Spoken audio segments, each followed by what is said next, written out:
सभी को नमस्ते हमारी तरफ से। सभी का स्वागत है इस सत्र में। जैसा राजुल भैया ने अभी ध्यान दिलाया कि लक्ष्य तो हमारा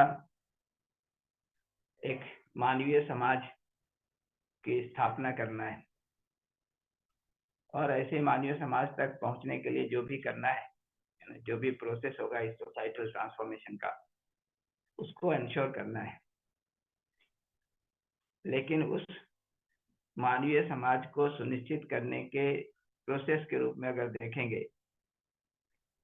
तो हम ऐसे काम कर सकें जिससे एक मानवीय समाज सुनिश्चित हो।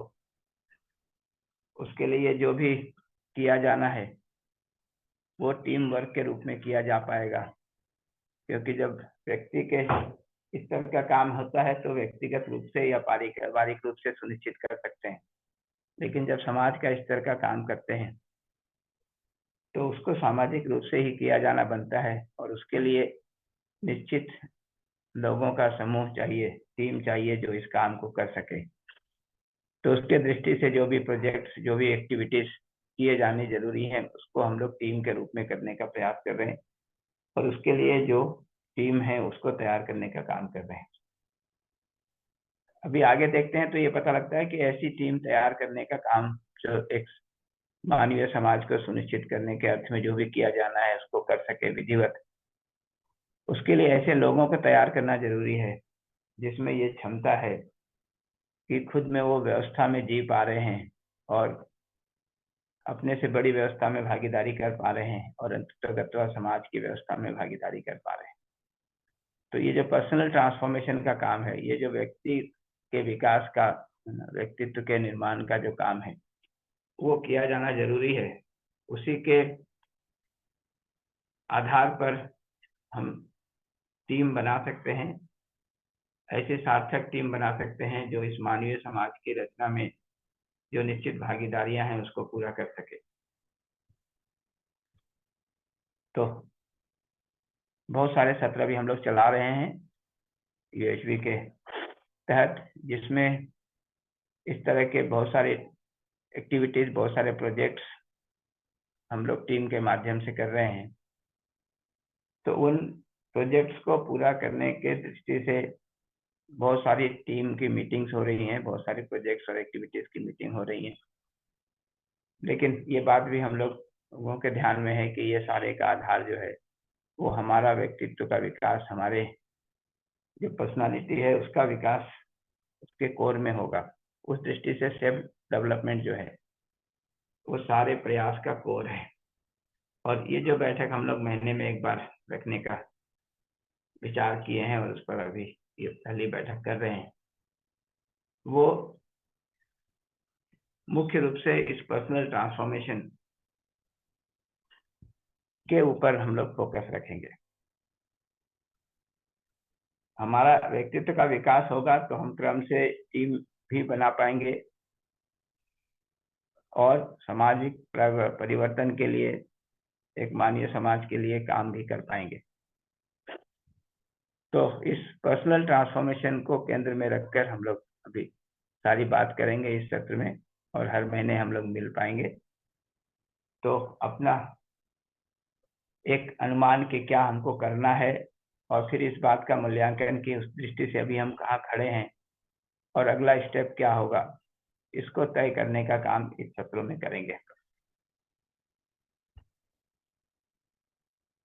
तो इतने को ध्यान में रखकर हम लोग बात करेंगे। फिर से मैं कह देता हूँ कि सोसाइटल ट्रांसफॉर्मेशन के लिए टीम, और टीम के ठीक से काम करने के लिए व्यक्तित्व का विकास, है ना, सेल्फ ट्रांसफॉर्मेशन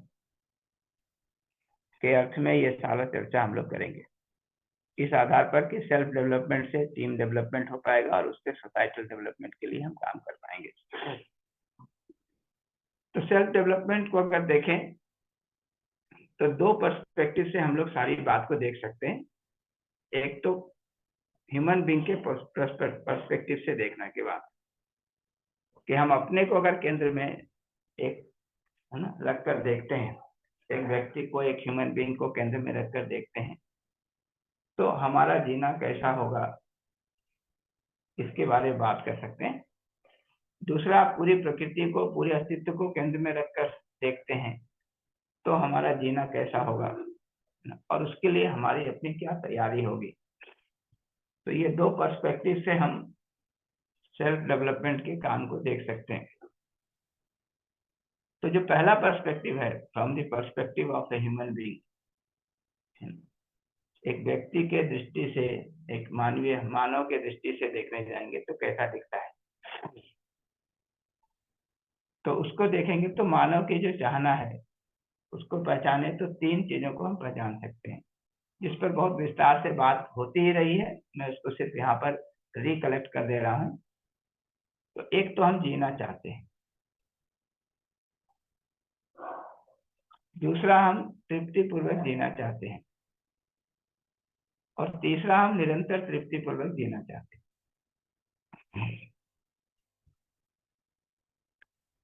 और तृप्ति को पहचानने जाएंगे तो सुख और समृद्धि पूर्वक जीना। तो तीन चीजें, जीना एक बात है, सुख पूर्वक जीना एक और बात है, निरंतर तृप्ति पूर्वक जीना ये एक और बात है। तो अंततोगत्वा हम तो तीनों चाहते हैं, जीना भी चाहते हैं, तृप्ति पूर्वक जीना भी चाहते हैं, निरंतर तृप्ति पूर्वक भी जीना चाहते हैं। और अगर निरंतर तृप्ति पूर्वक जी रहे हैं तो उसमें बाकी दो शामिल हैं। तो ऐसा हम चाहते हैं कि नहीं, ये हम सब लोग वेरीफाई कर सकते हैं। इस पर बहुत सारा काम होता ही रहा है। इसलिए देखेंगे तो जीना को सुनिश्चित करने के लिए अभी हम मानते हैं कि शरीर चला पाए, इसको जीना कह रहे हैं। तो शरीर चलाने के लिए सुविधा की आवश्यकता है। तो जो कम से कम जरूरत है हमारी वो है सुविधा। तो जीना के जो चाहना है उसको पूरा करने के अर्थ में सुविधा है। फिर ध्यान देंगे तो ये दिखता है कि हम सिर्फ जीना चाहते हैं, इतना ही नहीं है, तृप्ति पूर्वक जीना चाहते हैं। तो जैसे ही तृप्ति पूर्वक जीने की बात सोचते हैं तो हम देख सकते हैं कि सुविधा हमारे पास कितनी भी हो, लेकिन जिनके साथ हम जी रहे हैं अगर उनके प्रति हमारा विरोध का भाव है तो हम सुखी नहीं रह पाते, तृप्त नहीं होते हैं। तो ये उदाहरण बार बार हम लोग लेते ही रहे हैं कि अगर एक एयर कंडीशन कमरे में बैठे, अच्छा कमरा है, एयर कंडीशन है, 21 डिग्री टेम्परेचर पर है, तो सुविधा पर्याप्त है, लेकिन जिनके साथ बैठे हैं उनके प्रति हमारा विरोध का भाव है। अगर ऐसा है तो हम देख सकते हैं कि हम अपने में तृप्त नहीं होंगे, सुखी नहीं होंगे। और कितनी भी टेम्परेचर कम कर लें एयर कंडीशन का, अगर भाव हमारा विरोध का है तो हम सुख सुनिश्चित नहीं कर सकते, हम दुखी ही रहेंगे। तो ये बात ध्यान में आती है कि सुविधा जरूरी है जीने के लिए, लेकिन सुखपूर्वक जीने के लिए, तृप्तिपूर्वक जीने के लिए सुविधा के साथ संबंध और संबंध का भाव भी जरूरी है। ये बात भी हम लोगों ने बहुत बार देखी है, इस पर बहुत सारी चर्चा हुई है। आप में से बहुत सारे लोग सेशन ले भी रहे हैं, फैसिलिटेट कर ही रहे हैं, तो ये बात ध्यान में आई है। फिर तीसरी बात यह है कि ये जो सुखपूर्वक जीना है उसकी हम निरंतरता चाहते हैं, तृप्तिपूर्वक जीना के निरंतरता चाहते हैं। तो संबंध पूर्वक सुखी होने की जो बात है उसमें हम देख सकते हैं कि संबंध का भाव हो, संबंध पूर्वक हम जीना चाह रहे हो, उस क्षण हम सुखी हों। लेकिन अगर हमारे संबंध के भाव की निरंतरता नहीं है, चाहे वो हमारे कारण हो चाहे दूसरे के व्यवहार के कारण हो, तो फिर अगले क्षण हमारा संबंध का भाव विरोध के भाव में बदल सकता है और हम दुखी हो सकते हैं। तो दूसरा हमारे साथ सही व्यवहार करता है या नहीं, परिस्थितियां अनुकूल है या नहीं, हमारे में संबंध का भाव बना रहे, इसके लिए आवश्यक है कि मैं संबंध को ठीक ठीक समझ पाता हूँ, स्वीकार पाता हूँ, और उस समझ के आधार पर मेरे में हर क्षण संबंध का भाव बना हुआ है। तो ये जो निरंतर तृप्तिपूर्वक जीना है, इसके लिए आवश्यक है कि संबंध का भाव इस क्षण तो हो ही, लेकिन हमारी समझ कि स्थिति ऐसी हो कि समझ के आधार पर मैं संबंध को हर क्षण स्वीकार्य रख सकूं और हर क्षण मेरे में संबंध का भाव बना रहे। तो इसलिए तीसरी जो चीज है जिसकी जरूरत है वो है समझ। तो निरंतर तृप्ति पूर्वक जीने के लिए समझ भी आवश्यक है, उसके आधार पर संबंध की स्वीकृति और संबंध का भाव आवश्यक है, और फिर सुविधा भी आवश्यक है। ये तीनों चीजें आवश्यक हैं। ये बात हम सबके ध्यान में है, लेकिन फिर भी मैं बार बार ये आग्रह रखूंगा कि आप इस बात को देख लें कि अपने को यह बहुत हर क्षण स्पष्ट रहता है कि नहीं कि तृप्ति पूर्वक, निरंतर तृप्ति पूर्वक जीने के लिए ये तीनों चीजें जरूरी है, समझ भी, संबंध भी और सुविधा भी। और ये बात भी स्पष्ट है कि नहीं कि इन तीनों के बीच में अगर प्रायोरिटी देखेंगे तो हमारे लिए सबसे प्रायोरिटी की बात है सही समझ, उसके साथ दूसरी प्रायोरिटी की चीज है सही संबंध, संबंध का भाव, और तीसरी चीज है सुविधा। जरूरत तो तीनों की है, तीनों को हमको सुनिश्चित करना है, लेकिन उसका जो क्रम है, उसकी जो प्रायोरिटी है, वो समझ, संबंध और सुविधा, यही प्रायोरिटी बनती है, ना कि अदरवाइज। तो पहली बात तो ये है कि हर क्षण हम इस बात को ध्यान देकर देखते रहें कि हमारी मूलभूत आवश्यकता निरंतर तृप्ति पूर्वक जीना है, निरंतर सुख समृद्धि पूर्वक जीना है, ये हमको स्पष्ट है कि नहीं।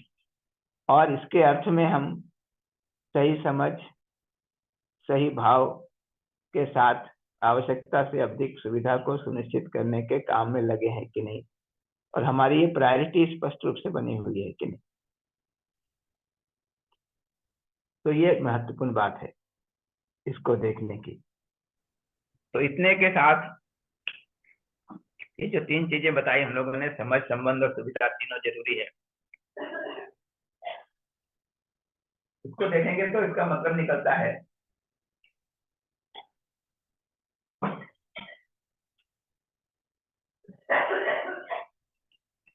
कि हमारे जीने का जितना फैलाव है, उस फैलाव में हार्मनी क्या है, व्यवस्था क्या है, हम उसको समझ सकें, एक भाग है, और दूसरा हम व्यवस्था पूर्वक जी सकें, ये दो भाग हैं। तो सही समझ को देखेंगे तो understanding harmony at all 4 levels, harmony in human being, harmony in family, harmony in society, harmony in nature and nature. तो इतना हमारा जीने का फैलाव है, इन सब जगह व्यवस्था हमको समझ में आ जाए। ये अंडरस्टैंडिंग का मतलब है। तो इन हार्मनी को हम समझते हैं तो हार्मनी पूर्वक जीते हैं। तो समझना इन 4 लेवल पर है, जीना भी इन 4 लेवल पर है। तो living in harmony at all levels of being, individual, family, society, nature and nature. इसी को ब्रॉडली देखेंगे तो दो भाग में बांट सकते हैं, एक तो मानव के साथ संबंध पूर्वक जीना, और दूसरा शेष प्रकृति के साथ संबंध पूर्वक जीना। तो जो मानव के साथ संबंध पूर्वक जीना है, उसी के लिए भी हम लोग ये संबंध की बात कर रहे थे, तो रिलेशनशिप विथ ह्यूमन बीइंग। और जो शेष प्रकृति के साथ संबंध पूर्वक जीना है, उसके एक आउटकम के रूप में देखेंगे तो सुविधा हमको प्राप्त होती है शेष प्रकृति से, तो physical facility with rest of nature. तो बेसिकली जो रिलेशनशिप और फिजिकल फैसिलिटी का मुद्दा है, one is related to living in harmony with human being, the other is related to living in harmony with the rest of nature. तो समझना और जीना, तो सही समझना, सही जीना। सही समझने का जो विस्तार है, स्वयं से लेकर परिवार, समाज और पूरी प्रकृति अस्तित्व तक व्यवस्था पूर्वक को समझना है। जीने का जो विस्तार है, वो मानव के साथ संबंध और व्यवस्था पूर्वक जीना है, और शेष प्रकृति के साथ संबंध और व्यवस्था पूर्वक जीना है। इतने को हम सुनिश्चित करते हैं तो हम अपने में समझ और संबंध पूर्वक जीते हुए खुद सुखी रहते हैं, दूसरों के सुखी होने के लिए काम करते हैं। खुद हम अपनी आवश्यकता को पहचान कर उससे अधिक सुनिश्चित करते हुए समृद्ध रहते हैं और दूसरों को भी समृद्ध करने के लिए प्रयास करते हैं। तो इस अर्थ में हम म्यूचुअल हैप्पीनेस के लिए और म्यूचुअल प्रॉस्पेरिटी के लिए काम कर पाते हैं। तो ये बात हमको अपने में अब जांचने की जरूरत है कि हमारे जो समझ की बात है, अपने को समझने से लेकर स्वयं में व्यवस्था को समझने से लेकर परिवार की व्यवस्था, समाज में व्यवस्था, पूरी प्रकृति में और अस्तित्व में व्यवस्था, ये सबको मैं समझ पा रहा हूँ कि नहीं। क्योंकि इसमें से जो भी चीज को मैं समझ नहीं पाऊंगा उसके प्रति हमारा भाव बिगड़ने की संभावना बनी रहेगी और उसके कारण हमारे में दुख होता रहेगा। इसी तरह से इस बात को जांचने की जरूरत है कि इन सभी जगह मैं संबंध पूर्वक जी पा रहा हूँ, मैं व्यवस्था पूर्वक हारमोनी में जी पा रहा हूँ कि नहीं। तो स्वयं में मैं हारमोनी में हूँ कि नहीं, व्यवस्था में हूँ कि नहीं, परिवार में व्यवस्था पूर्वक हूँ कि नहीं, समाज में व्यवस्था पूर्वक जी रहा हूँ कि नहीं, पूरी प्रकृति और पूरी अस्तित्व में व्यवस्था पूर्वक जी रहा हूँ कि नहीं। क्योंकि जहां भी हम व्यवस्था पूर्वक नहीं जी पाएंगे वहां हम खुद परेशान होंगे, दूसरों को परेशान करेंगे, खुद अतृप्त रहेंगे, दूसरों के अतृप्ति का कारण बनेंगे। तो इतना है फैलाव हमारे जी समझने का और जीने का, और हर जगह हमको इसको सुनिश्चित करना जरूरी है। तो हर जगह हमको ये अलर्टनेस चाहिए अपने में कि मैं स्वयं में व्यवस्था को समझता हूँ, परिवार में व्यवस्था को समझता हूँ, समाज, प्रकृति और अस्तित्व में व्यवस्था को समझता हूँ उसकी संपूर्णता में, और हर एक के साथ जो हमारा जीने का भाव है वो संबंध और व्यवस्था के अर्थ में है। और जब भी परस्परता में मैं निर्वाह करता हूँ तो संबंध के अर्थ में, व्यवस्था के अर्थ में, अस्तित्व के अर्थ में ही निर्वाह करता हूँ। किसको अपने में हर क्षण हमको जांच कर देखना है। इसमें यह बात ध्यान में रहे कि समझ वाला जो भाग है और भाव वाला जो भाग है वो हर क्षण अपने में सुनिश्चित होना जरूरी है। जो बाहर हम निर्वाह करते हैं वो ऐसे भी हमारा जीने का 1% रहता है, वो 1% भी हम सही निर्वाह करते हैं कि नहीं, ये जांचने की जरूरत है। तो अपने में सही समझ हर क्षण बनी रहे, इसको जांचना है। हमारा सही भाव हर क्षण बना रहे, इसको जांचना है। और इसके आधार पर जब भी हम परस्परता में व्यवहार करते हैं जो हमारे जीने का 1% से भी कमी होता है, तब हमारा व्यवहार, कार्य और व्यवस्था में भागीदारी सही है कि नहीं, इस बात को जांचना। तो ये तो अभी अपने को हर क्षण जांचते रहने का काम। तो एक व्यक्ति के पर्सपेक्टिव से देखेंगे, एक ह्यूमन बीइंग के पर्सपेक्टिव से देखेंगे तो ये दिखता है कि हमारी चाहना निरंतर सुख और समृद्धि की है, निरंतर तृप्तिपूर्वक जीने के लिए है, जीने की है। और उस चाहना को पूरा करने के लिए हमको सही समझ, संबंध और सुविधा तीनों की जरूरत है। और ये दिखता है कि सही समझ का जो पूरा फैलाव है, सही जीने का जो पूरा फैलाव है, वो अपने से लेकर पूरे अस्तित्व तक के लिए है।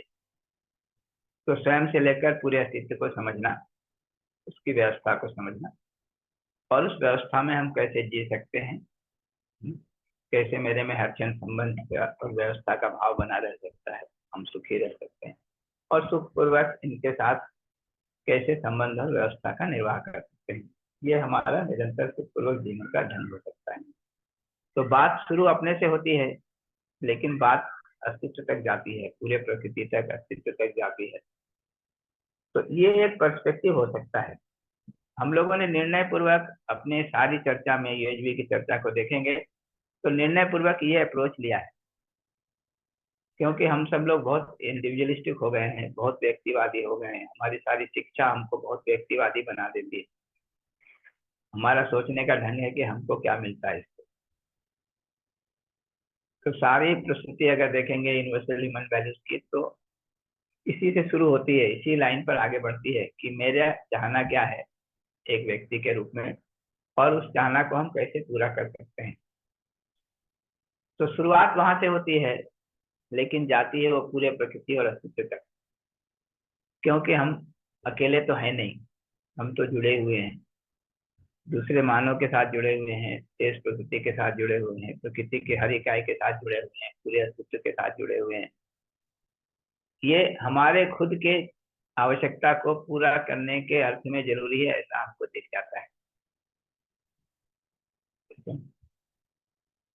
तो ये पूरा काम है जिसको हम लोग वहां तक पहुंचते हैं, वहां से शुरू नहीं करते हैं।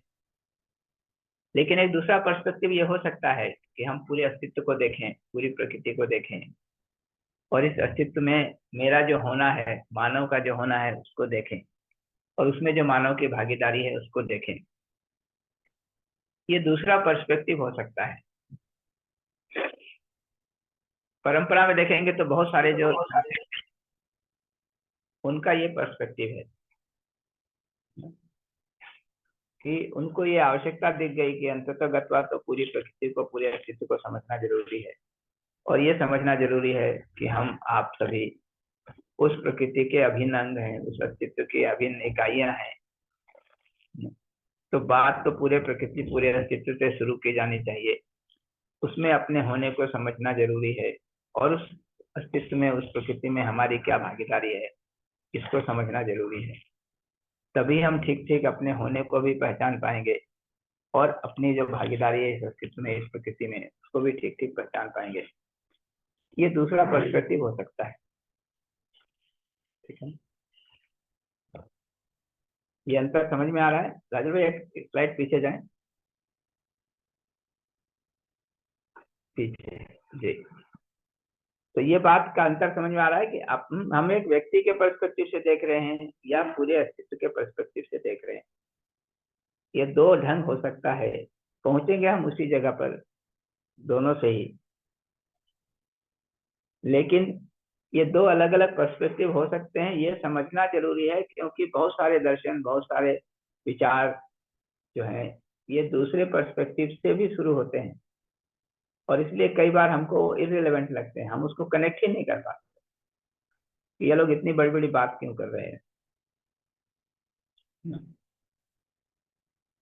ये पूरी प्रकृति के बारे क्यों बात कर रहे हैं, पूरे ब्रह्मांड के बारे क्यों बात कर रहे हैं, ब्रह्म के बारे क्यों बात कर रहे हैं, हमको क्या लेना देना ब्रह्म, है ना? सृष्टि से क्या लेना देना, समष्टि से क्या लेना देना, हम तो खुद अपने जीने के प्रॉब्लम सॉल्व नहीं कर पा रहे हैं, इतनी बड़ी बड़ी बातें करने का क्या मतलब है? ऐसा बहुत लोग सोचते हैं अभी, क्योंकि उनका जीना तो बहुत व्यक्तिवादी हो गया है, बहुत संकीर्ण हो गया है, उस संकीर्णता के साथ सोच रहे हैं। ठीक है ना? और उस संकीर्णता के साथ सोचते हुए उनको लगता है कि इतना बड़ा सोचने की जरूरत ही क्या है, ये तो जिनके पास बहुत खाने पीने को है और खाली टाइम है उनके लिए है ये काम। लेकिन ध्यान से देखेंगे, और आगे भी इस पर हम लोग बात करेंगे, तो ये दिखेगा कि ये दोनों एक ही बात कर रहे हैं। अगर संपूर्णता में देखने जाएंगे तो व्यक्ति से शुरू करें या पूरे अस्तित्व से शुरू करें, है ना, पहुंचेंगे हम एक ही जगह, निष्कर्ष एक ही निकलेगा। ठीक है, इसको ध्यान में जरूर रख लीजिए, तब आप बहुत उदार हो पाएंगे इन बाकी दर्शनों के प्रति भी, बाकी विचारों के प्रति भी, बाकी जो भी लाइफ स्टाइल्स की बात हुई है पास्ट में या भी हो रही है, उन सब के बारे में आप एक उदारता रख पाएंगे, उनको उस पर्सपेक्टिव से देख पाएंगे। तो इसके साथ देखते हैं तो ये पता लगता है कि ये जो पूरा अस्तित्व है वो कैसा है, उसको देखा जाए, उस अस्तित्व में मानव का होना क्या है उसको देखा जाए, और इन दोनों के आधार पर मानव का आचरण क्या होगा इस अस्तित्व में, इसको देखा जाए। तो उस काम को अभी हम लोग कर रहे हैं, है ना? तो आप में से सारे लोग, मैं मानता हूं कि कम से कम प्रारंभिक परिचय शिविर से और USB 2 से गुजरे हुए हैं। तो उस केस में हम ये देख पाए होंगे कि पूरा अस्तित्व जो है वो सहअस्तित्व के रूप में है। कम से कम ये प्रस्ताव हमने सुना ही होगा कि पूरा अस्तित्व जो है वो सहअस्तित्व के रूप में है, और सहअस्तित्व का जो रूप है वो शून्य में इकाइयां, शून्य में संपृक्त इकाइयों के रूप में है। तो बोलते देखेंगे तो शून्य है और शून्य में इकाइयां हैं। इकाइयों को देखेंगे तो दो प्रकार की इकाइयां दिखती हैं, जड़ इकाइयां और चेतन इकाइयां। उसके उदाहरण के रूप में मानव को समझने का काम हम लोगों ने किया। तो जड़ इकाइयां हैं और चैतन्य इकाइयां हैं। और अगर उसको फैलाएंगे तो जड़ इकाइयों का जो फैलाव है वो पदार्थ अवस्था और प्राण अवस्था के रूप में, फिजिकल ऑर्डर और बायो ऑर्डर के रूप में। फिजिकल ऑर्डर को फैलाएंगे तो छोटे से छोटे परमाणु से लेकर अणु से लेकर अणुरचना से लेकर ग्रह गोल तक है। प्राण अवस्था को फैलाएंगे तो छोटे से छोटे सेल से लेकर पेड़ पौधे तक, फिर पशु के शरीर और मानव के शरीर तक है। और पशु का शरीर चलाते हुए चैतन्य इकाई को देखेंगे, मैं को देखेंगे तो जीव अवस्था है। और मानव का शरीर चलाते हुए चैतन्य इकाई को देखेंगे तो ज्ञान अवस्था है या मानव है। इतना सारा अस्तित्व में हो ही गया है अस्तित्व पूर्वक, इसमें हमको कुछ करने की जरूरत नहीं है। ये सब कुछ अस्तित्व पूर्वक हो ही रहा है, हो ही गया है। तो ये बात ध्यान में आती है कि ये सारा कुछ अभी तक मानव के होने तक सब कुछ हो ही गया है।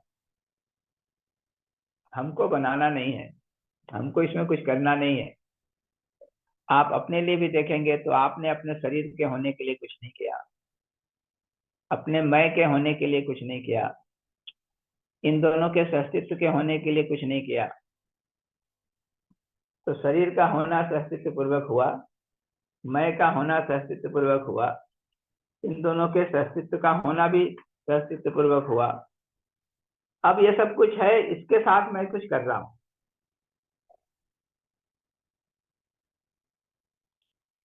ये बात हमको दिखती है या नहीं? आप अपने से पूछिए कि आपने अपने शरीर के होने के लिए क्या किया,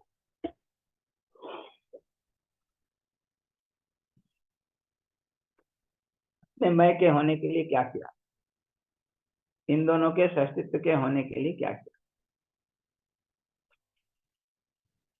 कोई व्यक्ति अगर इसके लिए कुछ किए हो तो बताएं। ये सब है अस्तित्व पूर्वक, तब हम कुछ कर रहे हैं।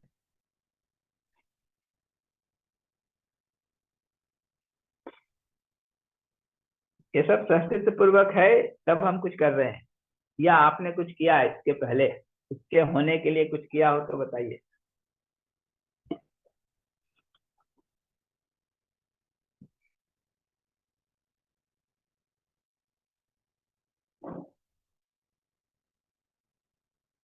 जी, कुछ लोग कह रहे हैं कि अभी तो हमने कुछ नहीं किया। कुछ लोग कह रहे हैं कि हमें इस पर अभी काम करना पड़ेगा। बिल्कुल ठीक बात है, हमको अभी देखना पड़ेगा कि कुछ किया कि नहीं किया। हम मानते रहते हैं कि अभी हम ही सब कुछ करते हैं,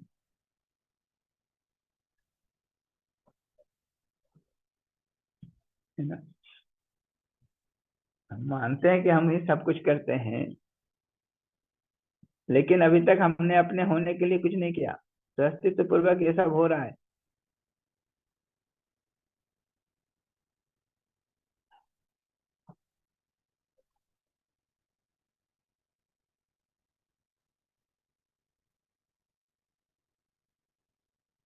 तो धीरे धीरे ध्यान देंगे तो ये समझ में आएगा कि ये जो जितना पीले रंग में दिख रहा है ना, ये सब हो चुका है, हो ही रहा है। उसके लिए हमने कुछ किया नहीं और कुछ करने की जरूरत भी नहीं है। इनके साथ आप छेड़छाड़ ना करें, यही बहुत।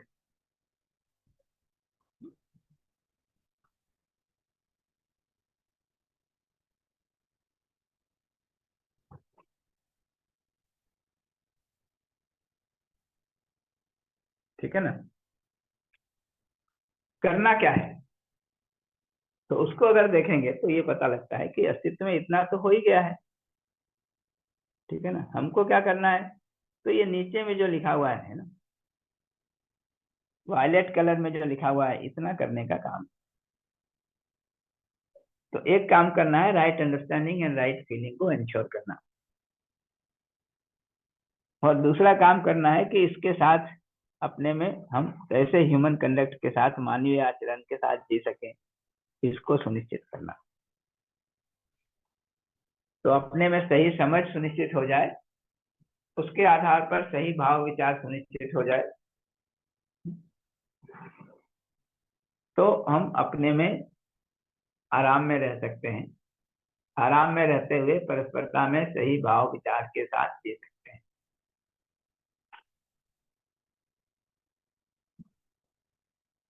तो सही समझ और सही भाव को सुनिश्चित करना, ये मेरा मुख्य काम है। उसके साथ परस्परता में कैसे निश्चित आचरण के साथ जी सकते हैं हम, उसको स्पष्ट रखना जरूरी है। इसी को भाषा में, दूसरी भाषा में कहा है सही समझ और सही भाव विचार। उसी को कहा ज्ञान और समाधान, इतने को सुनिश्चित करना। So only this part is remaining and it has to happen in the self by the self. और ये भी जो काम करना है ना, ये इंटरेस्टिंग देखेंगे तो इसका मेजर भाग अपने में होना है। सही समझ कहाँ होना है, मैं में कि शरीर में?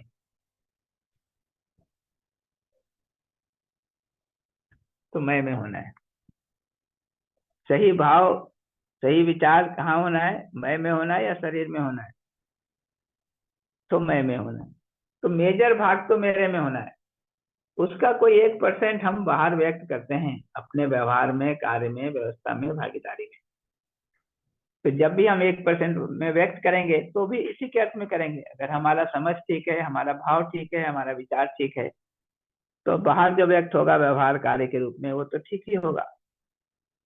तो मेजर काम तो मैं में होना है, सेल्फ में होना है। ठीक है ना? तो पूरे अस्तित्व के पर्सपेक्टिव से देखेंगे तो अस्तित्व सहअस्तित्व पूर्वक है, व्यवस्था पूर्वक है, संबंध पूर्वक है। सहअस्तित्व व्यवस्था संबंध पूर्वक मेरा होना है, मानव का होना है। और मानव के लिए काम क्या है? तो इस सहअस्तित्व व्यवस्था संबंध को समझना और सहअस्तित्व व्यवस्था संबंध के अर्थ में अपने भाव विचार को सुनिश्चित करना, और सहअस्तित्व व्यवस्था संबंध के अर्थ में ही अपना व्यवहार कार्य व्यवस्था में भागीदारी करना। तो इस बात को यहाँ लिखा गया है, The existence is already by way of coexistence, harmony and relationship. I have a natural acceptance for coexistence, harmony and relationship. इस बात को भी आप देख सकते हैं कि हम में से हर एक को सहअस्तित्व व्यवस्था संबंध का भाव ही सह स्वीकार होता है, अन्यथा नहीं होता है। और उसका कारण यह है कि हम सहअस्तित्व व्यवस्था संबंध पूर्वक ही हमारा होना हुआ है। यही सहअस्तित्व का ढंग है, यही अस्तित्व के होने का ढंग है, यही हमारे होने का भी ढंग है। इसीलिए हमको सह स्वीकार है सहअस्तित्व व्यवस्था संबंध का भाव। इसलिए हमको क्या करना है? तो हमको सहअस्तित्व व्यवस्था संबंध को समझना है। सहअस्तित्व व्यवस्था संबंध के अर्थ में अपने भाव विचार को सुनिश्चित करना है, और उसी के अर्थ में अपना व्यवहार कार्य व्यवस्था में भागीदारी करना है जब भी हम बाहर व्यक्त हो रहे हैं। तो दो मेजर काम है जो अपने में होना है, सेल्फ में। एक तो सहअस्तित्व व्यवस्था संबंध को समझना, दूसरा सहअस्तित्व व्यवस्था संबंध के अर्थ में अपने भाव विचार को सुनिश्चित करना। ये दोनों काम अपने में होना है, सेल्फ में होना है। इतना हो जाए तो हम हर क्षण अपने में आराम में रह सकते हैं, संगीत में रह सकते हैं, सुखी रह सकते हैं। और तीसरा जो काम है बाहर व्यक्त होने का, वो भी सहअस्तित्व व्यवस्था संबंध के अर्थ में ही होगा। ठीक है ना? तो वो काम जब भी हम कर रहे हैं, बाहर व्यवहार कार्य व्यवस्था में भागीदारी, तो इसी अर्थ में करना है। लेकिन वो हमारे जीने का 1% ही है। और अगर अंदर 100% ठीक चल रहा है तो बाहर वो 1% ही ठीक चलेगा। तो इतना हमारे लिए करना बनता है अगर हम पूरे अस्तित्व के, प्रकृति के पर्सपेक्टिव से देखेंगे तो। ठीक है ना? तो अस्तित्व व्यवस्था संबंध पूर्वक ही सारा अस्तित्व है। हमको भी सहअस्तित्व व्यवस्था संबंध का भाव ही सह स्वीकार होता है। अगर मैं सहअस्तित्व व्यवस्था संबंध को समझ लेता हूँ तो मैं सुखी होता हूँ। हर क्षण मेरे में संबंध व्यवस्था सहअस्तित्व का ही भाव विचार चलता है तो मैं सुखी रहता हूँ। इस प्रकार मेरा सुख सुनिश्चित हो जाता है। इसके साथ जब भी मैं बाहर व्यक्त होता हूँ व्यवहार कार्य व्यवस्था में भागीदारी के लिए, तो संबंध व्यवस्था सहअस्तित्व के अर्थ में ही होता हूँ। इतना सुनिश्चित करने का मेरा काम है। ठीक है ना? तो पर्सपेक्टिव चाहे हम व्यक्ति से शुरू करके अपने जीने को देखें और जीने के रास्ते को तय करें, या पूरे अस्तित्व के पर्सपेक्टिव से शुरू करें, पूरे अस्तित्व में के होने को देखें, अस्तित्व में मानव के होने को देखें, और उसमें मानव को कैसे जीना है इसको देखें। निष्कर्ष तो एक ही है। निष्कर्ष यह है कि अस्तित्व सहअस्तित्व पूर्वक है, व्यवस्था पूर्वक है, संबंध पूर्वक है। हमको इस अस्तित्व व्यवस्था संबंध को समझना है, उसके अर्थ में भाव विचार करना है, उसके अर्थ में व्यवहार कार्य व्यवस्था में भागीदारी करना है। ऐसा करते हैं तो हम हर क्षण अपने में सुखी रहते हैं, तृप्त रहते हैं, समृद्ध रहते हैं, और निरंतर अपने में तृप्त रहते हुए, सुखी समृद्ध रहते हुए, दूसरों के तृप्ति के लिए, दूसरों के सुख समृद्धि के लिए काम करते हैं, जिससे उभय तृप्ति सुनिश्चित होती है। इतना निष्कर्ष, चाहे आप व्यक्ति के पर्सपेक्टिव से शुरू करें या पूरे अस्तित्व के पर्सपेक्टिव से शुरू करें, निष्कर्ष एक ही है। अभी तक जो भी प्रयास हमने मानव ने किए हैं अस्तित्व को समझने के, जीने के, या स्वयं को समझने और जीने के, उन सब का निष्कर्ष यही है। इसलिए हम लोग बार बार कहते हैं कि अभी तक जो भी मानव ने प्रयास किया, उसका निष्कर्ष यह है कि हम सत्य को समझ लें, सत्य के आधार पर हमारा भाव बन जाए प्रेम का, हर एक के प्रति संबंध व्यवस्था अस्तित्व का, और उसके आधार पर हर एक के साथ हमारा संबंध व्यवस्था अस्तित्व पूर्वक जीने का विचार बन जाए, जिसको करुणा कहा। मुख्य बात यह है, सत्य, प्रेम और करुणा। सत्य क्या मतलब है? इस बात को समझ लेना कि अस्तित्व सहअस्तित्व व्यवस्था संबंध पूर्वक है, यही सत्य है। उसके आधार पर अपने में सहअस्तित्व व्यवस्था संबंध का भाव बन जाना, यही प्रेम है। उसके आधार पर हर क्षण सहअस्तित्व व्यवस्था संबंध पूर्वक जीने का ही विचार हो, ये करुणा है। तो सत्य, प्रेम और करुणा, ये मूलभूत जो है समझ है हमारी। पूरे अस्तित्व से शुरू करें तो भी, मानव से शुरू करें तो भी, अगर हमको निरंतर तृप्ति पूर्वक जीना है तो उसका रास्ता यही है कि सत्य को समझे, सत्य के आधार पर हमारे में प्रेम का भाव हो, और प्रेम पूर्वक हम परस्परता में करुणा पूर्वक जीने का विचार करें, आवश्यकता अनुसार उसका निर्वाह करें। यही मेरे भी सुखी होने का आधार है, दूसरे के सुखी होने का आधार है, मेरे समृद्ध होने का आधार है, दूसरे के समृद्ध होने का आधार है, सभी के समृद्ध और सुखी होने का आधार है।